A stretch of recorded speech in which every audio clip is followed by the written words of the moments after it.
আসসালামু আলাইকুম। আজকের ক্লাসে সবাইকে স্বাগত। আশা করি সবাই ভালো আছো। আমি মোহাম্মদ আব্দুর রাফাল নাহিয়ান। আজ আমরা দশম শ্রেণীর জীববিজ্ঞানের একটি গুরুত্বপূর্ণ অধ্যায় নিয়ে আলোচনা করব।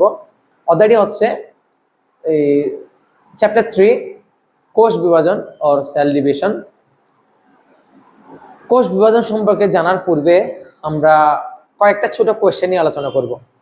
কোয়েশ্চেনগুলো হচ্ছে, যদি আমরা চিন্তা করি একটা শিশু তার জন্মের পর থেকে বেড়ে ওঠে একটা প্রাপ্তবয়স্ক মানুষে পরিণত হচ্ছে, এবং এটা কিভাবে হচ্ছে আমরা একটু চিন্তা করতে পারি না?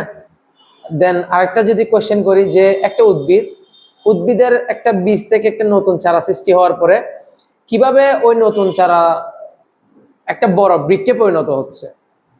আরো যদি দেখি, আমাদের আমরা যখন খেলাধুলা করি বা বিভিন্ন কারণে আমাদের হাতে আঘাত লাগতে পারে বা শরীরে যে কোনো জায়গায় আঘাত লাগতে পারে, তো তোমরা খেয়াল করছো কিনা জানি না, দেখবা কয়েকদিনের মধ্যে আমাদের ওই জায়গাটা ঠিক আগের পজিশনে চলে আসে বা ওভারকাম করে চলে আসে।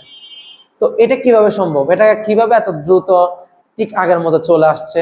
ওইটা পুনরায় ভরাট হয়ে যে ক্ষত স্থানটা ভরাটের ঠিক আগের মতো আসছে। তো যদি একটু ডিপলি চিন্তা করো, দেখবা এই এতগুলো ঘটনার পেছনে একটা প্রক্রিয়া দায়ী, সেটি হচ্ছে কোষ বিভাজন। কোষ বিভাজনের কারণে আমরা আসলে এত কিছু করা সম্ভব হচ্ছে। তো আমরা আজকে কোষ বিভাজন সম্পর্কে ডিটেলস জানবো। তো সবকিছু সম্পর্কে জানার আগে আমাদের জানা দরকার এই চ্যাপ্টারটা আমরা পড়বো, ওই চ্যাপ্টারের মধ্যে কি কি ইম্পর্টেন্ট, কোন কোন টপিকটা পড়তে হবে, আমরা ওই টপিকগুলো একটু দেখি। তোমরা হয়তো দেখতে পাচ্ছ। ফার্স্ট অফ অল আমরা যেটা দেখবো ওইটা হচ্ছে কোষ বিভাজন। আমরা এই চ্যাপ্টারের মধ্যে যেহেতু কোষ বিভাজন, আমরা ফার্স্টে জানতে হবে কি কোষ বিভাজন কি, আমাদের এটা জানতে হবে।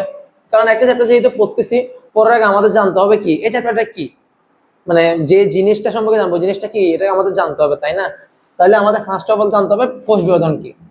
সেকেন্ড, আমরা জানবো কোষ বিভাজন, এই যে কোষ বিভাজনের প্রকারভেদ, কোষ বিভাজনের প্রকারভেদ সম্পর্কে জানবো। দেন জানবো হচ্ছে এই যে প্রকারভেদ, মাইটোসিস একটা কোষ বিভাজনের প্রকারভেদ, ওই প্রকারভেদ সম্পর্কে জানবো, ডিটেলস জানবো। দেন এইটার কিছু ধাপ আছে, ওই ধাপগুলো সম্পর্কে জানবো। দেন জানবো হচ্ছে মাইটোসিসের গুরুত্ব সম্পর্কে, এই যে একটা ধাপ, এটার গুরুত্ব সম্পর্কে জানবো। এন্ড মিওসিসের গুরুত্ব সম্পর্কে জানবো। মাইটোসিস, মিওসিস এগুলো হচ্ছে কোষ বিভাজনের একটা ধাপ। তো আমরা যে কোষ বিভাজন সম্পর্কে তো আমরা ধারণা পেলাম। কোষ বিভাজন হচ্ছে এমন একটি প্রক্রিয়া, যে প্রক্রিয়া একটি মাতৃকোষ থেকে একটি অপত্য কোষের সৃষ্টি হয়। যেমন ধরো মাতৃকোষ বলতে আমরা বুঝি মাদার সেল, এন্ড অপত্য হচ্ছে ডটার সেল।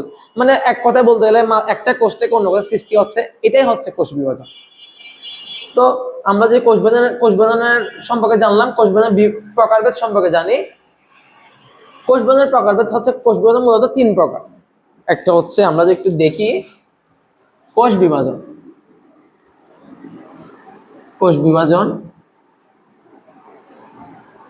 তো এটা যদি একটা এই কোষ বিভাজনটা মূলত 3 ধাপে বিভক্ত। একটা হচ্ছে অ্যামাইটোসিস,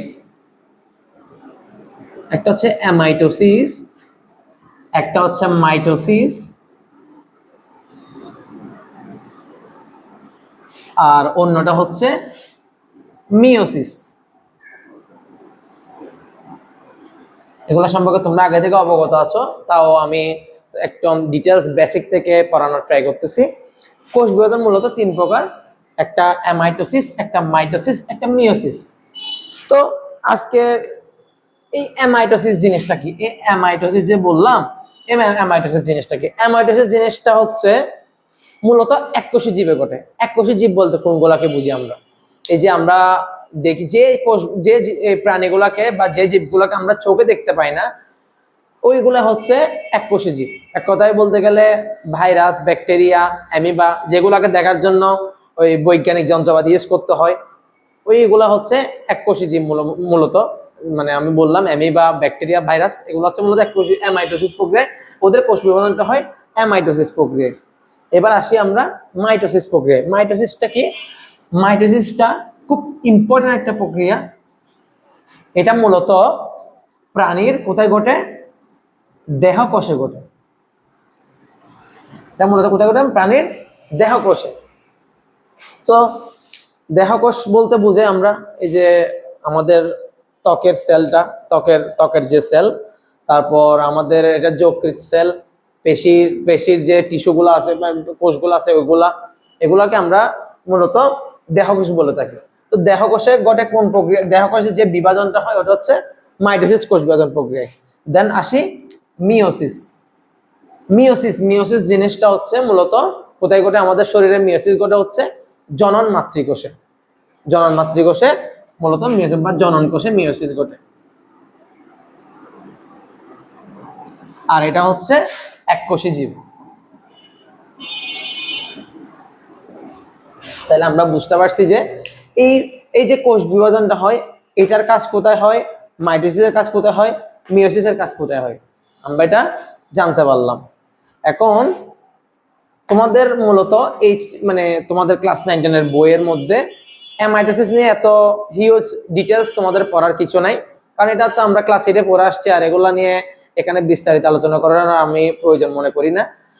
তো আমরা আজকে চ্যাপ্টারের মধ্যে আলোচনা করব হচ্ছে মাইটোসিস এবং মিওসিস, যেটা আমাদের প্রাণী দেহে খুব ইম্পর্টেন্ট, যেটা ছাড়া আমাদের প্রাণী দেহের কোষ বিভাজন মানে আমাদের প্রাণীর দেহ গঠন সম্ভব নয়। তো কোষ বিভাজনের যদি আমরা একটা কোষ বিভাজনের গুরুত্ব বলি, যদি কোষ বিভাজন না হতো আমাদের দেহের তো কোনো বৃদ্ধি হতো না। শিশু যে প্রাপ্তবয়স্ক মানুষে পরিণত হচ্ছে, তারপর উদ্ভিদ একটা বীজ থেকে নতুন এই উদ্ভিদ প্রাণী মানে উদ্ভিদ সৃষ্টি হচ্ছে, তার থেকে একটা বড় বৃক্ষে পরিণত হচ্ছে। এন্ড আমাদের শরীরের মধ্যে কোথাও আঘাত লাগলে বা কেটে গেলে ওইখানে আবার নতুন কোষ সৃষ্টি হচ্ছে। মূলত এগুলো সবগুলোই কোষ বিভাজনের কারণে হয়। তাই আমাদের জীবনে কোষ বিভাজনের গুরুত্ব অনেক বেশি, এবং এটার কোষ বিভাজন ছাড়া আমাদের আসলে কোনো কিছু সম্ভব নয়। ইভেন একটি প্রাণীর মানে কি বলবো, একটা প্রাণীর জন্ম যে আমাদের বংশ বিস্তার হয়, ওই ওই বংশ বিস্তার সম্ভব না যদি কোষ বিভাজন না থাকতো। তাহলে আমরা দেখলাম মাইটোসিস এবং মিয়োসিস সম্পর্কে।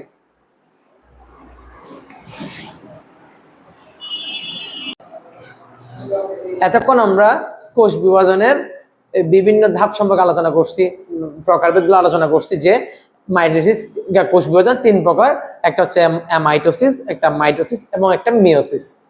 তো অ্যামাইটোসিসের প্রক্রিয়ার ধাপটা বলছিলাম যে অ্যামাইটোসিস প্রক্রিয়া এককোষী প্রাণীতে ঘটে, মাইটোসিস দেহ কোষে ঘটে এবং মিওসিসটা মূলত জনন কোষে ঘটে।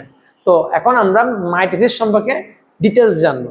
তো এখন আমরা যে বিষয়টা জানবো সেটা হচ্ছে মাইটোসিস। মাইটোসিস মাইটোসিস কোষ বিভাজন। তো মাইটোসিস কোষ বিভাজন সম্পর্কে আলোচনা করতে গেলে আমরা দেখি মাইটোসিস কোষ বিভাজন, কোশ্চেনটা হচ্ছে মাইটোসিস কোষ বিভাজন কি। তো আমরা দেখি মাইটোসিস, আমরা একটু লিখলে ভালো, দেখো তোমরাও লিখলে আমার মতে ভালোই হবে। যে কোষ মাইটোসিস, এটি হচ্ছে মাইটোসিস কোষ বিভাজন প্রক্রিয়া। মাইটোসিস হলো এমন একটি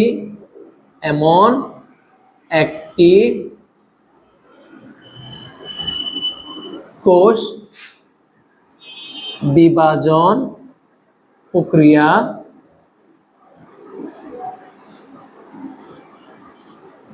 যে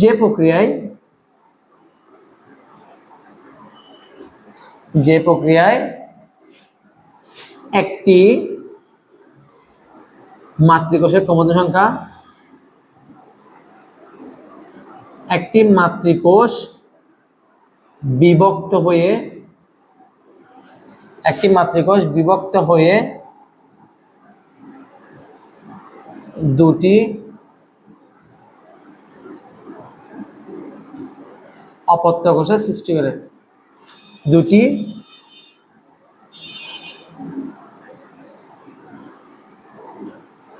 অভিন্ন অপত্য কোষের সৃষ্টি করে। অপত্য কোষের সৃষ্টি করে এবং তাদের ক্রোমোজোম সংখ্যা সমান। ক্রোমোজোম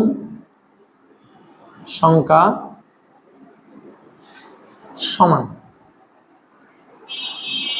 সো তোমরা এই সংজ্ঞাটা একটু দেখো, এই সংজ্ঞাগুলা যে মাইটোসিস কাকে বলে, মাইটোসিস কাকে বলে, মিয়োসিস কাকে বলে, সংজ্ঞাগুলা তোমরা সৃজনশীলের মধ্যে ক নাম্বারে পাইতে পারো, এগুলা আসে পরীক্ষার মধ্যে। তো তোমরা যদি এই সংজ্ঞাটা জানো, আমি যত সহজে বোঝানো যায় বোঝার জন্য এভাবে লিখছি। দেখো তোমরা একটু স্ক্রিনশট নিয়ে রাখো বা যেভাবে পড়া দরকার দেখো, একটু লিখে ফেলবা। এখন আমি এই বিষয়টা যে একটা সংজ্ঞা দিছি, এই সংজ্ঞাটা একটু আমি এক্সপ্লেন করব। হ্যাঁ, মানে এই যে একটা আমি যে বললাম যে প্রক্রিয়া একটি মাতৃকোষ বিভক্তি দুটো অভিন্ন অপত্য কোষের সৃষ্টি হয় এবং তাদের ক্রোমোজোম সংখ্যা সমান। তো এই জিনিসটা কি দেখি আমরা। ধরো এটা একটা কোষ, ধরো আমি এখানে দেখাই, ধরো এটা একটা কোষ, এটা একটা কোষ, এটা নিউক্লিয়াস। হ্যাঁ, এই কোষ থেকে মাইটোসিস প্রক্রিয়ায় দেখো এই কোষটা কিভাবে বিভক্ত হচ্ছে। এই কোষটা বিভক্ত হচ্ছে কিভাবে, এই জায়গায় একটু ক্লিয়ারলি দেখাই, এভাবে বিভক্ত হচ্ছে। বিভক্ত হয়ে এখানে একটা নিউক্লিয়াস উৎপন্ন হচ্ছে, এখানে একটা নিউক্লিয়াস উৎপন্ন হচ্ছে। দেখো দেন দেন দেখো এর পরের ধাপে এসে দুটা অপত্য কোষের সৃষ্টি হল। এটা হচ্ছে কি কি কোষ, মাতৃকোষ। মাতৃকোষ, এটা হচ্ছে মাতৃকোষ বা মাদার সেল। আর এগুলো হচ্ছে এই দুটো হচ্ছে অপত্য কোষ। একটু ক্লিয়ারলি দেখি, আমরা লিখি অপত্য কোষ বা ডটার সেল। ঠিক আছে, তাহলে আমরা দেখলাম কি এই যে একটা কোষ থেকে বিভক্ত হয়ে দুটি কোষ অপত্য কোষের সৃষ্টি হচ্ছে। এই যে প্রক্রিয়া এটা হচ্ছে কোষ বিভাজন মধ্যে মাইটোসিস কোষ বিভাজন প্রক্রিয়া। বুঝতে পারছি, আশা করি তোমরা বুঝতে পারছো। আমি আমার সহজ যেভাবে বোঝানো দরকার এভাবে বোঝানোর ট্রাই করছি। এখানে আরেকটা কথা আসছে যে তাদের ক্রোমোজোম সংখ্যা সমান, তাদের ক্রোমোজোম সংখ্যা সমান। তো ক্রোমোজোম সংখ্যা সমান এটা কেমনে হয়েছে দেখো, এটা হচ্ছে যেহেতু একটা মাতৃকোষ, মাতৃকোষের ক্রোমোজোম সংখ্যা হচ্ছে 2n। একটু ক্লিয়ার করে লিখি যে 2n। তো যখন একটা মাতৃকোষ থেকে দুইটা অপত্য কোষ সৃষ্টি হচ্ছে, এই অপত্য কোষগুলোর ক্রোমোজোম সংখ্যা হবে 2n। এটা কোনো পরিবর্তিত হবে না। যদি পরিবর্তিত হয় এটা কিন্তু মাইটোসিস কোষ বিভাজন হবে না। মাইটোসিস কোষ বিভাজনের ক্রোমোজোম সংখ্যা কখনো পরিবর্তন হয় না। বুঝতে পারছি, আই হোপ তোমরাও বুঝতে পারছো। আমরা একটু ক্লিন করে ফেলি।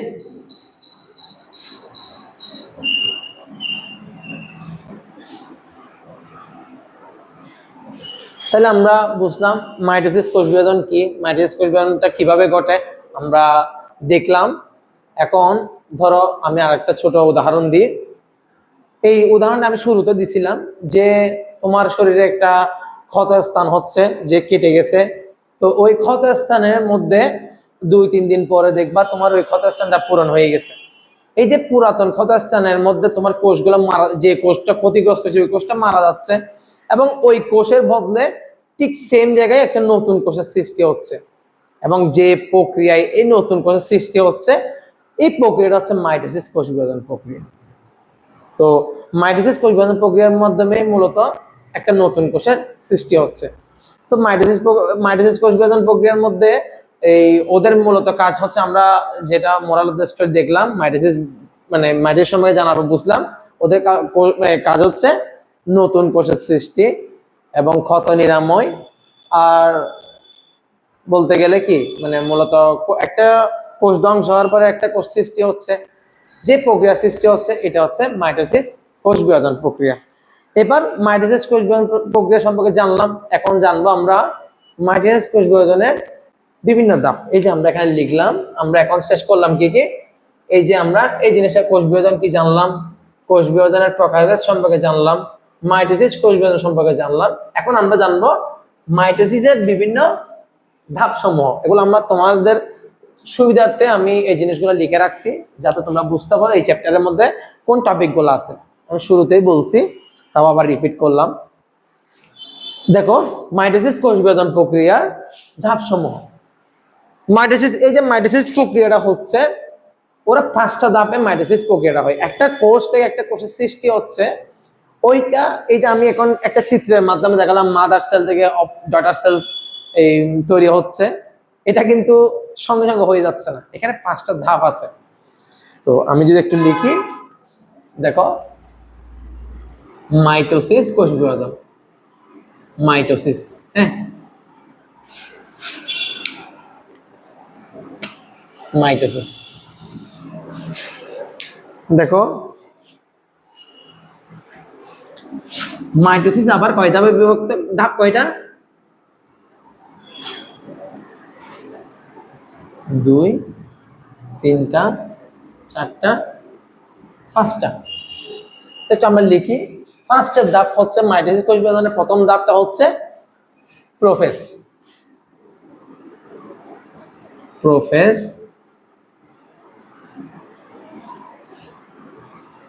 এটা হচ্ছে প্রোমেটাফেজ,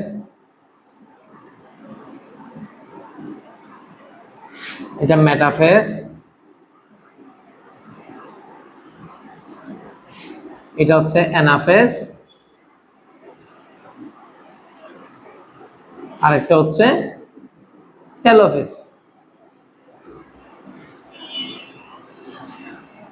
মূলত মাইটোসিস কোষ বিভাজন প্রক্রিয়াটা 5টা ধাপে হয়।